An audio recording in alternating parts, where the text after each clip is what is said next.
법문 들으시는 모든 분들이 재앙은 소멸하고 소원은 성취해서 부처님 전에 복 많이 지으시기를 바라드립니다.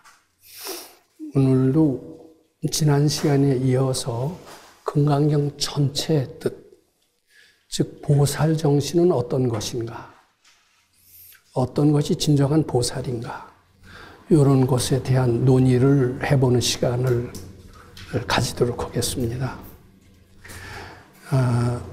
을의 금강경 사국에 하면 우리 떠올리는 사국에가 있습니다. 그걸 제가 한번 써보겠습니다.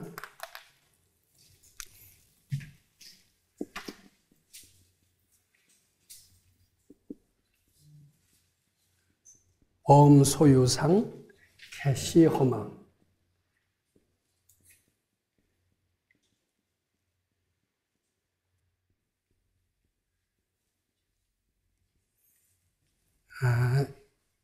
이것은 금강경 전체의 뜻을 다 포함하고 있는 금강경을 대표하는 간단한 글귀라고 알려졌습니다.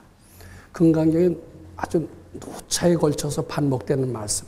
금강경 내지 요 사국의 등만이라도 수지 독송해서 의타인설을 하면 그 복은 굉장히 많다라는 표현을 우리 경을 읽으시면서 아주 잘 들었을 겁니다. 저희가 한글로 안 쓰는 것은, 또 한자로 쓰는 것은 한자로 써고 이해해야만이 이 뜻이 제대로 들어오기 때문에 꼭 한자로 제가 쓰지 않을 수 없다는 점을 양해해 주시기 바랍니다. 이것을 그냥 한번 해석을 해보면 범소유상, 눈앞에 보이는 모든 현실은 그래도 됩니다. 현실 속에는 물질도 들어가 있을 수 있고 사람도 들어가 있을 수가 있습니다. 모든 현실은 개시 허망이다, 허망하다라고 이렇게 해석을 합니다. 그럼 이 구절은 무엇과 비슷하냐 하면은 재행무상이라는 구절과 비슷합니다. 우리는 그 하숙생이라는 노래를 잘 기억합니다.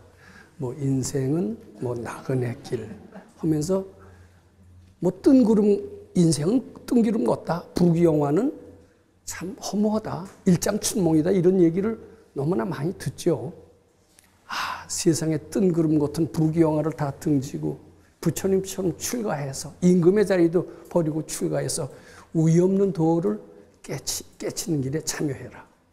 이제 그 소리가 하도 인기가 없으니까 요새는 우위 없는 도를 깨치라는 소리는 덜 해요. 그리고 행복을 추구해라. 행복이라고 그래요. 좀 실감이 나니까. 근데 한때는 세상의 모든 가치는 허망하다, 재행무상하다, 생로병사도 다, 부귀영화도 다 뜬구름 같다. 만일 알아차린다면, 모든 현실이 다 허상이라고 알아차린다면 바로 깨닫게 되리라, 뭐 이런 얘기입니다. 그래서 지금 조계종 스님들을 비롯하면 깨달음만, 즉 즉견열의를 최고의 가치로 합니다. 최고의 가치. 최고 가치 속에는 깨달음이 있습니다. 깨침. 깨침을 최고의 가치로 합니다. 이 최고의 가치를 얻기 위해서 스님들은 부처님이 그랬다고 하듯이 가정을 버리고 임금의 자리도 버리고 모든 세상의 부귀영화를 다 버리고 오로지 깨침으로 해서, 뭐 좋은 표현이 안 납니다, 올인하는 겁니다. 또 이렇게 모든 걸 다 버리고 올인해야만이 이 깨침을 얻을 수 있다라고 그렇게 생각을 합니다. 스님들이 이런 얘기를 자주 합니다. 일본의 임재종에서도 그런 얘기를 자주 합니다. 무슨 얘기냐면 공부하다 죽어라.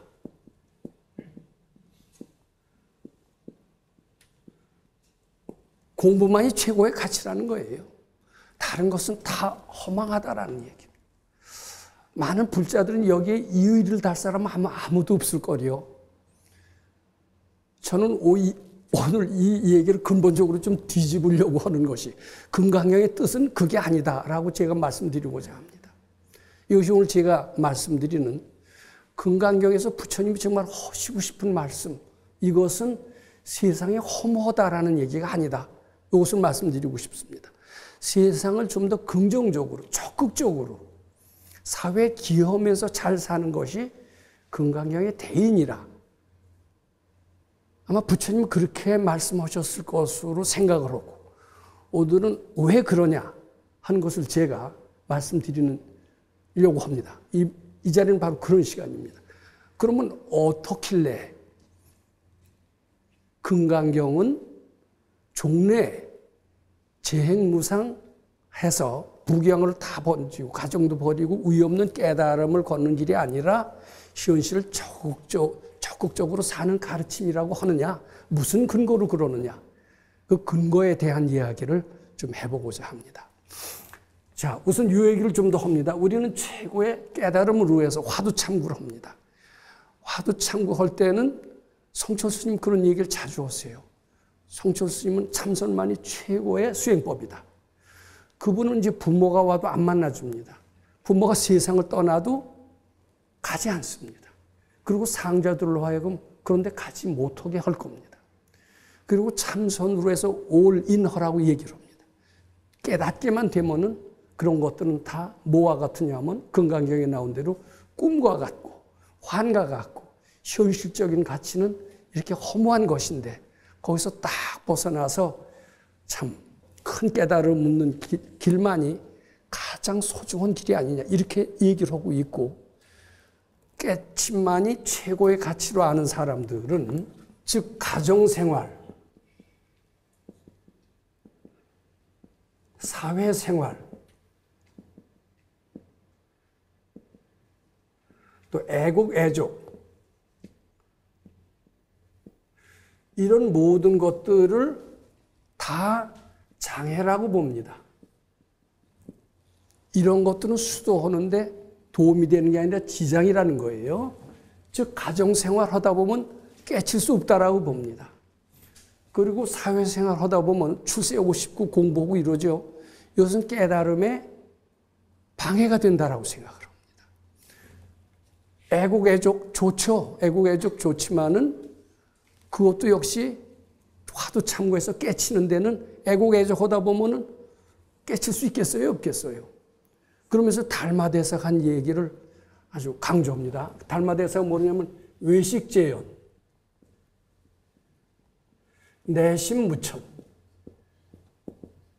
심여장벽, 가해입도. 이거 한글로 씁니다. 시간이. 모든 밖의 인연을 다 끊어라. 쉬어라. 가정생활하고 사회생활하고 애국애족 하지 말라. 출세하려고 하지 마라. 해외 유학 가서 나라를 빛낸다고 한다는 것은 다 허상이다. 이렇게 얘기를 합니다. 부모가 애달프게 와서 매달려도 용감하게 뿌리칠 수 있어야 된다. 이렇게 강조하고 있습니다. 자, 이런 것만 장애가 아닙니다. 또 방해가 있어요. 여기 아주 장애를 넘어서 방해하는 게 있습니다.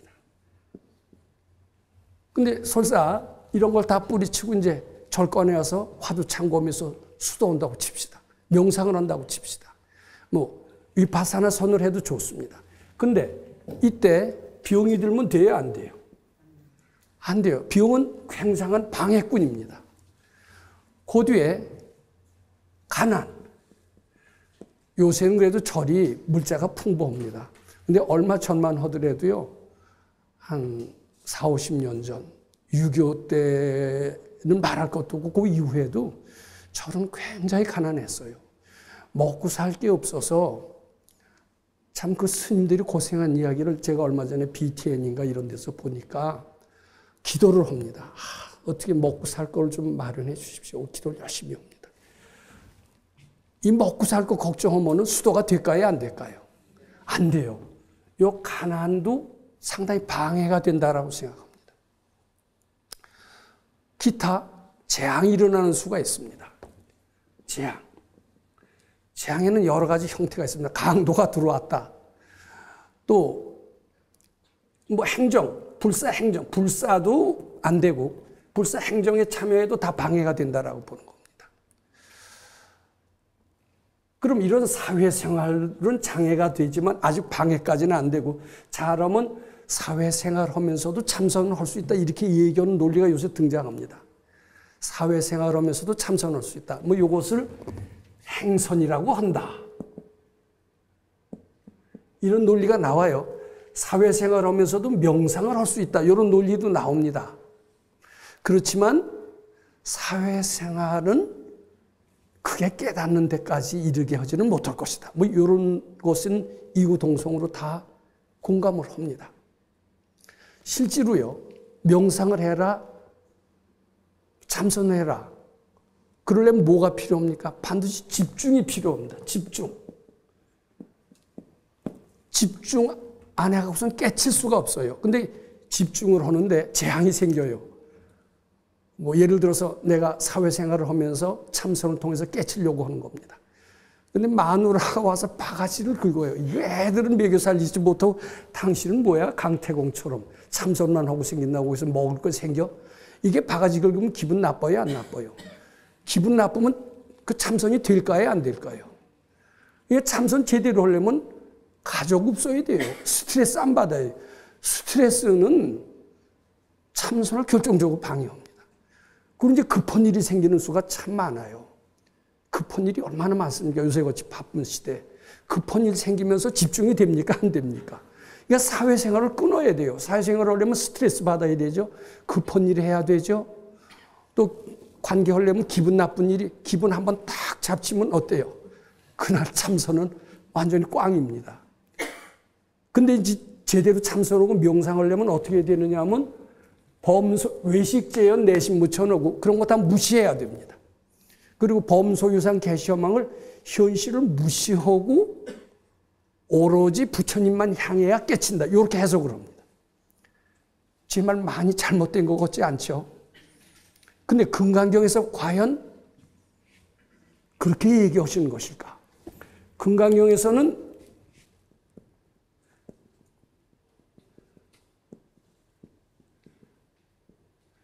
범소유상 개시허망을 모든 현실은 다 허망한 것이니까 그런 것을 집착하면 깨달음을 못 얻는 거니까 그런 것을 외면하고 오로지 깨달음으로 해서 올인해라라고 보통 그렇게 해석들을 많이 합니다.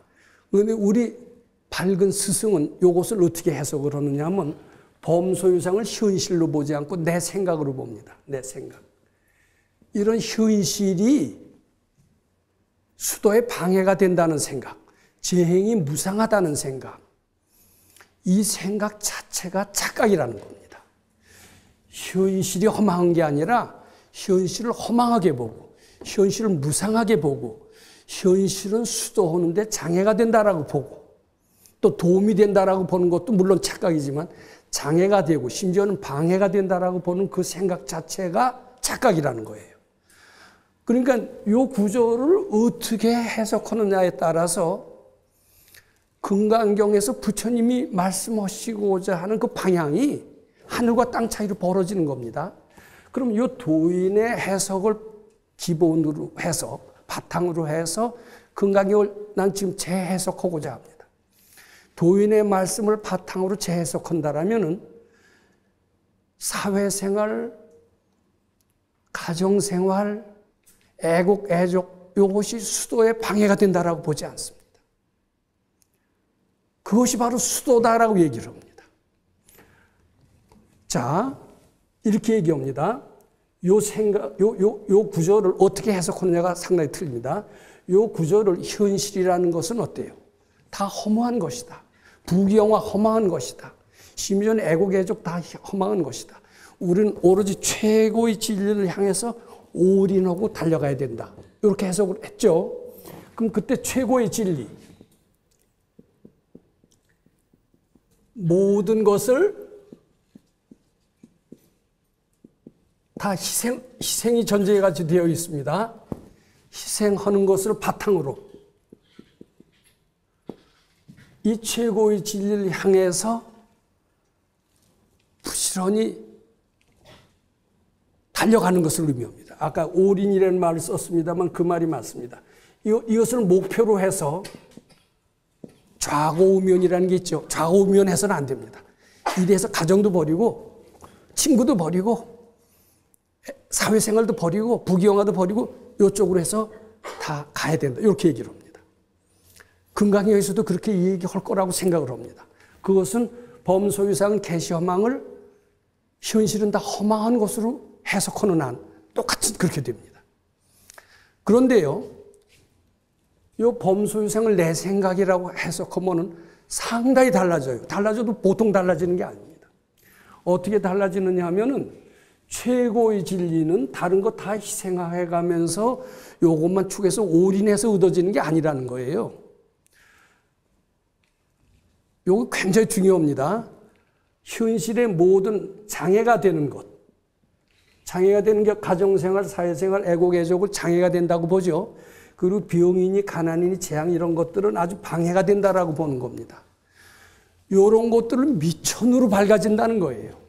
우리가 소위 최고의 깨달음은 현실을 무시하고 현실을 외면하고 그 진리를 위해서 뭐 오매이려 동중이려 몽중이려 이렇게 가면서 공부하다 죽어라 해가면서 그 진리를 향해서 나아가는 것을 강조하고 있잖아요. 근데 그 진리는 현실을 희생함으로써 이루어지는 게 아니라 이 현실이 미천이 된다는 거예요.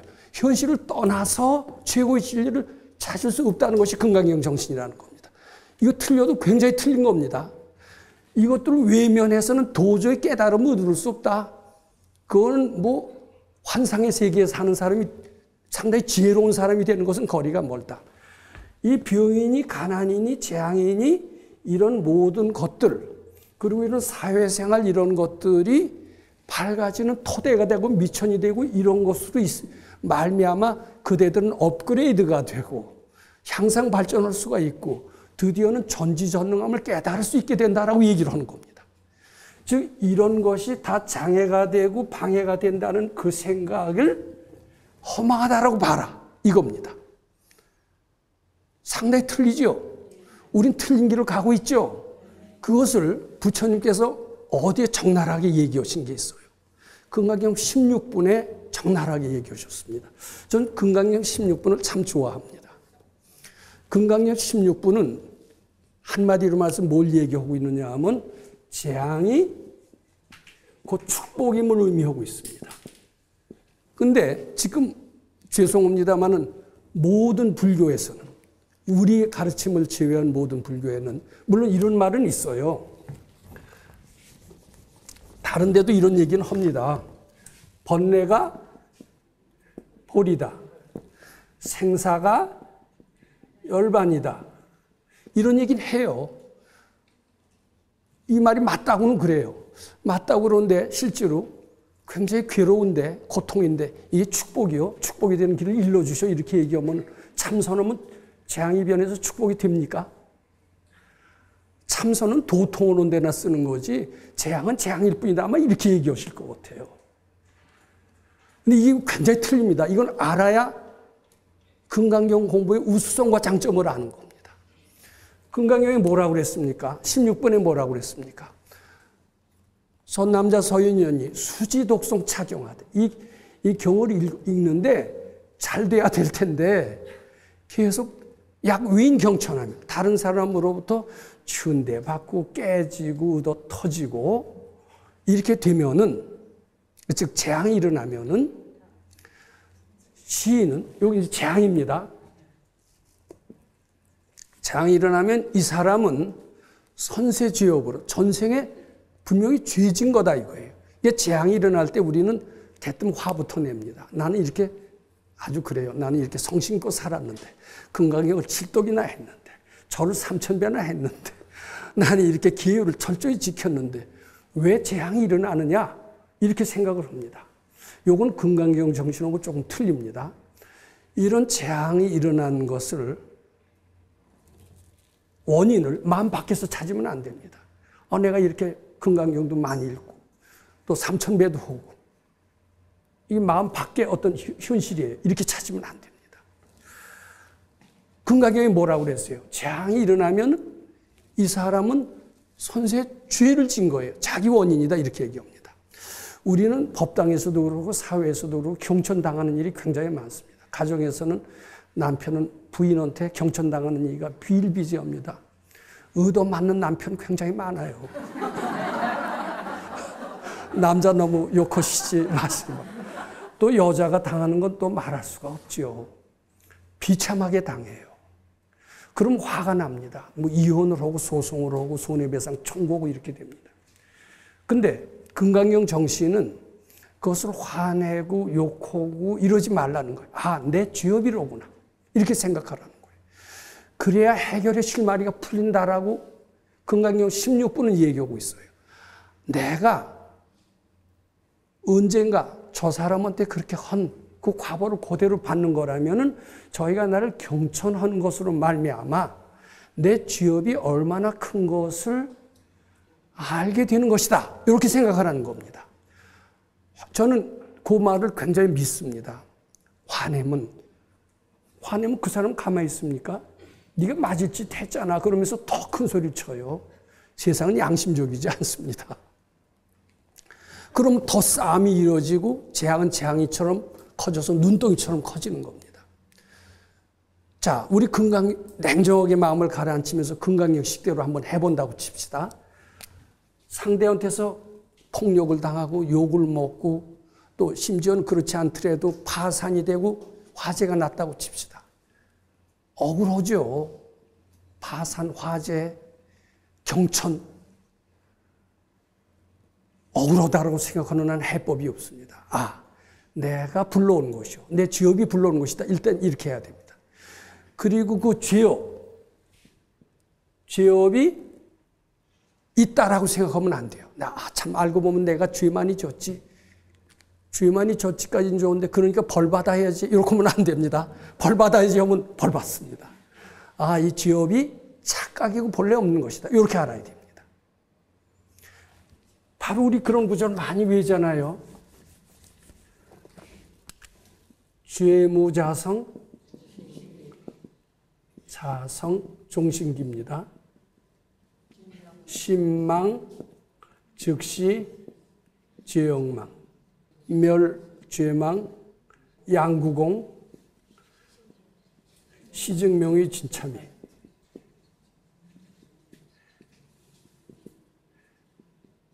참 이 구절 제가 좋아합니다만 자꾸 잊어버립니다. 죄라는 게 실제로 있는 게 아니라는 겁니다. 죄무자성. 내가 죄 지었다라는 생각, 죄 짓고 벌 받아야 되겠다는 생각이 죄를 잊게 한다라는 거예요. 우리 생각이 이렇게 만든다는 겁니다.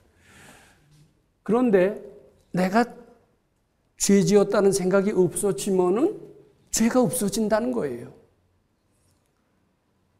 근데 죄가 허망하다라고 알지를 못합니다. 근데 금강경 자꾸 읽어보면 범소유상 개시하다 보면 죄 지었다는 생각이 착각으로 느껴지면서 그러니까 이렇게 하는 게 좋습니다. 집안에서도 뭐 누구한테 경천을 당하거나 직장에서도 잘린다거나 이렇게 되면 경천이거든요. 그러면 절대로 상대를 욕하거나 원망하시지 말고 내 죄진 결과가 내 죄업이 내가 죄 지었다는 생각이 이런 것을 불러오는 것이로구나 이렇게 알아야 됩니다. 그리고 그 생각이 착각인 줄 알고 자꾸 부처님께 바치거나 금강경 사후회를 자꾸 한번 읽거나 해보시기 바랍니다. 근데 그렇게 자꾸 하면은 죄 지었다는 생각이 없어져요. 그리고 죄가 동시에 없어져요. 양구공 둘 다 없어지는 겁니다. 이렇게 되면 그 고통에서 벗어납니다. 저는 그걸 실감을 했던 것 같습니다. 억울했다는 일을 상대 탓으로 돌리지 않고 내 죄업이 불러온 결과로 알면서 한번 진심으로 참회를 해봐 주시기 바랍니다. 그렇게 되면 상대 원망이 안 나오고 그리고 내 마음이 편안해져요. 편안해지면 상대가 더 이상 나한테 가해를 하지 못합니다. 확실합니다. 상대가 나한테 가해를 하는 한은 내 죄업이 아직 참회가 덜 됐다라고 봅니다. 절대로 원망하고 뭐 카운터 펀치를 날리고 이러기보다도 내 죄업이 불러온 것을 알고 참여하시기 바랍니다. 자, 그렇게 되면 우리 금강경 16번에 뭐라고 그랬습니까? 약위인 경천하면 시인은 그 전생에 사실 죄가 터졌어요. 뭐 특정한 예를 들어서 죄송합니다. 남편한테 한 대 맞은 것은 약과예요. 너는 죽어서 지옥에 갈 건데 남편한테 한 대 맞은 것 또는 뭐 부인한테 맞을 수도 있겠죠. 그 맞은 것은 지옥 갈 죄를 당감받을 수 있는 기회로 알 수도 있다. 이렇게 생각해도 됩니다. 그건 틀리지 않습니다. 그렇게 생각을 하고 자기 죄를 참회하라는 거예요. 즉 그랬지 않습니까? 야구인 경천하면 이 사람은 정말 지옥에 떨어질 죄를 지었는데 이 금세인의 경천고로 사람한테 경천을 당하는 겁니다. 재앙을 당하는 겁니다. 재앙을 괴롭다고 하지 말아라. 그러지 말고 이 재앙은 내 죄업을 소멸시키는 것이다. 재앙을 재앙이라고 이름지지 말아야 되는 것이다. 이 재앙이 생길 때마다 내 죄업은 소멸되는 것이다. 이렇게 생각하라는 겁니다. 그 티베트 사람들이 그런 얘기를 실감나게 설명하고 있습니다. 굉장히 병 때문에 괴로워하잖아요. 그러면 이 고통 때문에 마취 주사라도 놔서 고통을 면하려고 하는 수가 많습니다. 우리가 수술을 할 때도 마취를 안 하면 그 고통이 얼마나 심하니까 고통을 면하기 위해서 마취를 하지 않습니까? 그런데 그런 것과 마찬가지로 사람이 중병에 걸리면 열이 나고 그 마취 아스피린을 먹고 이렇게 됩니다. 그런데 그런 의사들은 이런 얘기를 합니다. 열이 나고 괴로울 때 병이 낫고 있는 증거라고 얘기를 합니다. 그건 의사가 얘기입니다. 그래서 아스피린이나 해열제를 먹지 말라고 얘기를 합니다. 티베트 사람들은 굉장히 고통을 받을 때 죄업이 소멸된다라고 얘기를 합니다. 그 얘기 잘 안 믿으시지만 의사의 그 얘기는 믿으실 거예요. 그건 유명한 의사들이 그렇게 얘기합니다. 굉장히 괴로울 때 열이 몹시 나서 진통제 먹고 싶다 이럴 때 있잖아요. 진통제 먹지 말고 그냥 견디라는 겁니다. 견디면은 그것이 더 극성을 부리지 못하고 가라앉는데요. 이 코로나 바이러스 때문에 누가 유명한 의사가 이왕재 박사인가 그런 얘기 비슷하게 한 것 같습니다. 마찬가지로 이 고통 자체가 나쁜 게 아니래요. 고통이라고 이름치고 아우성치면 고통은 더 증가하지만 그 고통을 감사하라는 겁니다. 그러면은 선세지업이 소멸된다는 거예요. 바치면 더 좋은 거죠. 감사하고 바쳐야 됩니다. 바치면은 선세지업이 죽의 소멸하고 밝아진다는 얘기죠. 그 구절을 잘 본다면요. 재앙이라고 이름 짓지 않고 바치거나 감사하거나 이렇게 되면 재앙이 뭐로 변한다느냐 하면 축복이 된다는 논리입니다. 요 금강경에 이렇게 잘 써 있습니다. 자, 요것을 일단 믿어야 됩니다. 전 요것을 믿고 상당히 주위로부터 어려운 여러 가지 일에서 벗어난 경험이 있습니다. 그리고 한층 더 업그레이드 된 적이 있습니다. 제 법당에 화재가 나고 상당히 힘들었습니다만 어려웠을 때 그것을 괴로우지 않고 바쳤더니 화재가 난 뒤에 더 좋은 일이 생겼습니다. 그리고 오늘 차 타고 오면서 몇 가지 얘기를 했습니다. 제가 주위 사람들한테 한번 경천을 받잖아요. 저는 경천을 많이 받았습니다. 밖에 나가서 외부 강연을 한다고 그러면 제 없이 경천이 다가왔습니다.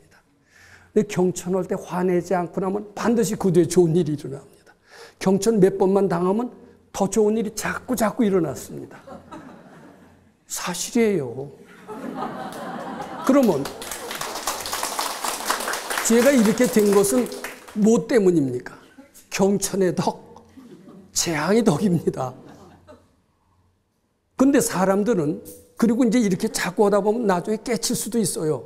그럼 깨쳤다면 뭐 때문에 깨쳐요?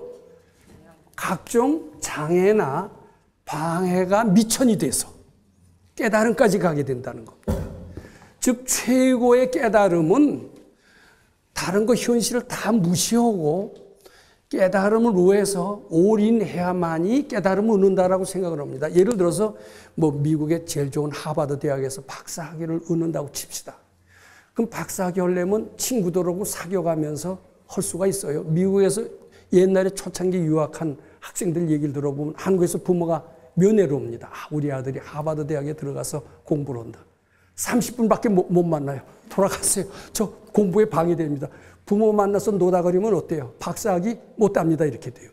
많은 사람들은 최고의 진리를 얻기 위해서, 최고의 영광을 얻기 위해서는 현실의 고통을 현실의 모든 오락, 리크레이션 이런 것을 다 희생해야 된다라고 얘기를 하고 어느 정도 틀리지를 않습니다.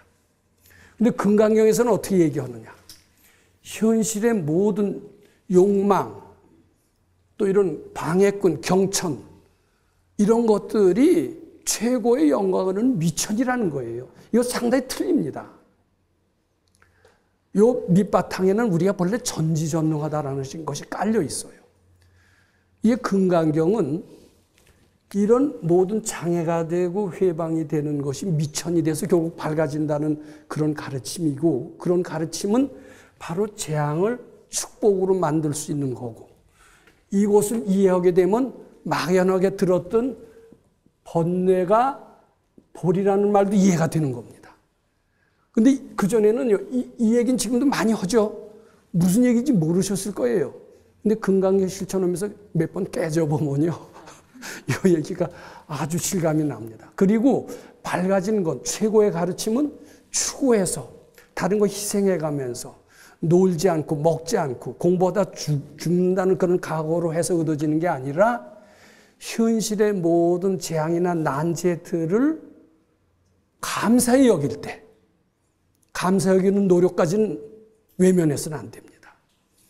난제를 난제라고 이름 짓지 않고 감사히 여기면서 바칠 때, 그것이 미천이 돼서 재앙이 축복으로 변하고, 무지가 변해서 능력으로 변하고, 무지가 변해서 지혜가 되고, 무능이 변해서 능력이 된다라는 겁니다.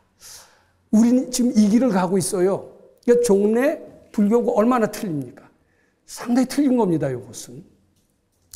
자, 요렇게 되면은요, 상당히 이제 해석이 다릅니다. 그리고 지금까지 이런 가난과 부자라는 것을 다르게 봤죠. 다르게 봤지만 다르지 않다라는 것을 알게 됩니다. 재앙이 축복과 다르다고 보는 것이 다르지 않다라고 보게 됩니다. 그렇게 돼요. 이게 재앙이 와도 덜 떨리죠. 이제 그 다음에 한층 더 나가서 사회생활과 수도생활이 다르지 않게 느껴져요. 그전에는 어때요? 수도생활 하려면 사회생활 지켜야 돼요. 가정생활 지켜야 돼요. 저 자식 거느리고 어떻게 도통을 해? 이렇게 됩니다. 그렇죠? 근데 요게요, 금강경을 통해서, 금강경 16분을 통해서 재앙이 축복으로 바뀐 뒤에는 완전히 세상을 보는, 불교를 보는 견해가 틀리게 되는 겁니다. 그리고 이런 것들이 기피해야 될 대상이 아니라 이런 것들은 미천으로 해서 밝아진다는 것을 알게 됩니다. 그리고서는 사회생활이 곧 수도생활과 동일하고 애국애족도 이런 것과 동일하다라고 합니다. 흔히 절에서도 이런 얘기를 해요. 위대한 과학자. 그네들은 보살 화생이다. 이런 얘기를 합니다. 그러면서 또 한편으로는 이 과학이라는 것은 불교는 틀리다. 또 이렇게 얘기도 합니다. 왜냐하면 불교는 뭐예요? 불립문자죠. 불립문자. 그런데 과학하고 세상의 지식을 배우는 것은 세상의 지식, 글자 없어서는 안 됩니다. 이건 부처님 가르침은 틀릴 것 같은데 잘 보세요. 그것이 위대한 과학자, 아인슈타인, 뉴턴, 또 위대한 정치가, 이런 이들은 세상의 지식을 열심히 해서 얻어진 것 같은데 위대한 일을 하는 거 보면 보살화생 같기도 하거든요. 이게 해석이 잘 안 돼요. 그런데 이제 금강경 자꾸 하다 보면은요, 가난이 부자와 틀리지 않고, 재앙이 축복과 다르지 않고, 세상법과 불법이 다르지 않고, 이렇게 이해가 됩니다. 그러면서 세상의 영호골은 바로 수도를 잘한 사람이다. 이렇게 됩니다. 자, 그렇게 되면 뭐를 알게 되는 줄 아세요? 우리 해능대사가 이런 얘기를 합니다.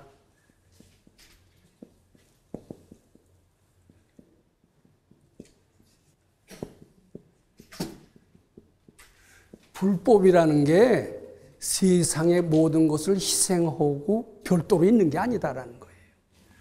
불법은 바로 세상 속에 그대로 있다. 세상법이 곧 불법이라는 얘기예요. 이 얘기는 무엇을 깨달음으로부터 비롯된 것이냐? 우리 압니다. 번뇌가 보리와 다르지 않고, 생사가 열반이 다르지 않고, 재앙이 축복과 다르지 않고, 요거 알게 되면은요, 불법이 세상법과 분리세간과 세간을 떠난 가르침이 아니다는 것을 알게 됩니다. 자, 그럼 결론이 뭐가 되느냐 하면은, 불법이라는 건 뭐냐? 가정도 버리고, 부귀영화도 버리고, 국가 사회도 버리고 오로지 깨달음을 위해서 올인하는 것만이 불법이냐? 그것이 아니다. 건강한 사회인이 되는 것이다. 우리 백 선생님께서 자주 쓰시는 말씀입니다. 세상에 나가서 위대한 과학자도 되고, 위대한 정치가도 되고, 위대한 교육자도 되고, 가난한 사람을, 수많은 가난한 사람을 다 먹여 살릴 수 있는 CEO도 되고, 이것이 불법의 결과다. 이것이 불법과 하나도 다르지 않다. 이것이 금강경에서 이야기하는 진정한 불법의 대의다. 이렇게 되는 겁니다. 자, 우리는 이제 이 불법의 가르침을 통해서 세상을 잘 살아야 됩니다. 불교만 하다가 보면 굶어 죽겠다 이렇게 되면은 불법하는 보람 느낍니까? 안 느낍니까? 근데 지금 어떻게 그런 쪽으로 가는 것 같아요. 이렇게 되면 불교 신자가 점점 줄어들까요? 안 줄어들까요? 숙녀되는 수가 점점 줄어들까요? 안 줄어들까요? 근데 현실은요, 불교 신자 감소되고 있고 숙녀 수는 점점 줄어들고 있고요. 절은 텅텅 비고 있고 이렇게 됩니다. 이것은 무슨 뜻이냐면 불법과 세상법은 전혀 틀리다. 세상의 모든 가치는 허망한 것이다. 이렇게 보는 요 견해에서 불법은 비사회성이라는 인식이 이런 결과를 초래하게 됐습니다. 근데 제가 대만에도 한 2번 가봤는데 대만 불교가 상당히 잘 돼요. 거기에서는요, 일찍이 한거, 동한거가 다 없어졌대요. 바로 생활 속에서 불법을 실천하다는 정신이 있다라는 겁니다. 제가 대만에서 몇 년 계신 스님하고도 대화를 했는데 한국에서도 그걸 해야 되지 않겠느냐. 근데 한국은 이게 말하자면 대만은 지금 상당히 대승화, 대승불교를 하고 있다라고 봐야 되고 대승불교는 말하자면 상당히 실용성 있는 불교입니다. 보살불교나 마찬가지입니다. 물론 대만에 2번 갔다 왔다, 2번 갔다 왔다. 어떻게 대만 불교를 알겠습니까? 거기 있는 스님들이 그렇다고 해서 어떻게 대만 불교를 위대하다고 보겠습니까? 저는 밝은 도인의 가르침에 의하면은 또 해능대사도 그렇게 했잖아요. 불법이 바로 세간법과 다르지 않다. 이렇게 되면 건강한 사회인이 되는 것이 불교의 목적입니다. 저는 제가 소사에서 4년을 수도했습니다. 모든 가정을 버리고 또 친구를 버리고 좋다는 거 버리고 저 나름대로 했습니다. 사람들은 쟤는 이제 끝났다고 했어요.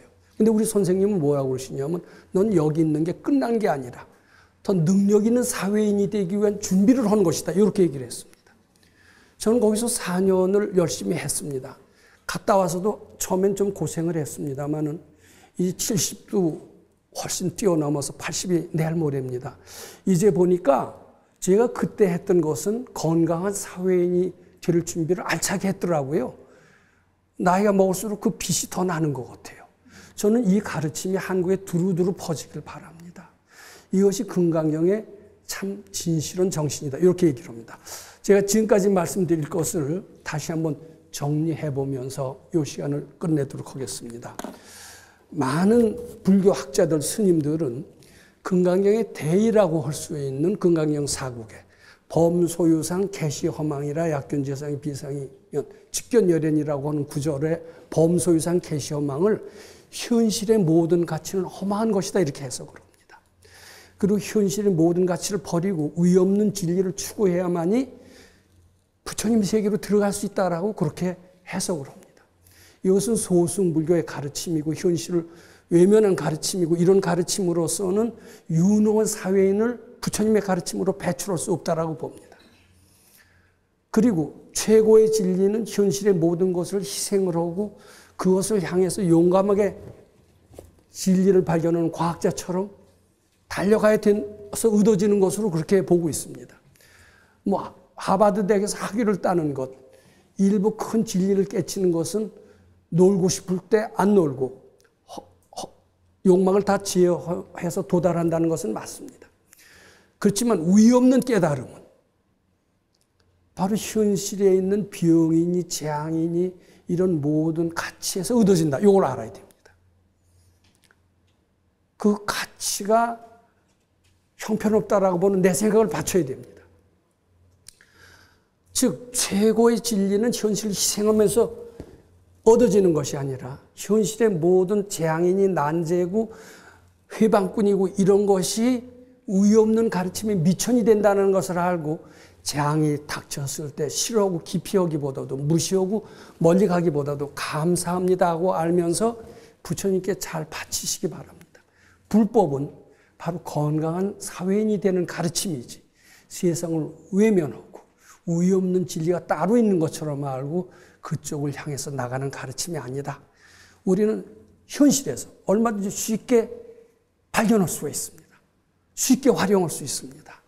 그것을 바로 쉽게 찾고 활용해서 행복한 삶, 그리고 사회적으로 윤호하고 건강한 삶을 살아서 자신의 행복함은 물론 국가, 사회를 발전시키고 주위를 다 정토를 만드는데 나가야 될 것으로 생각합니다.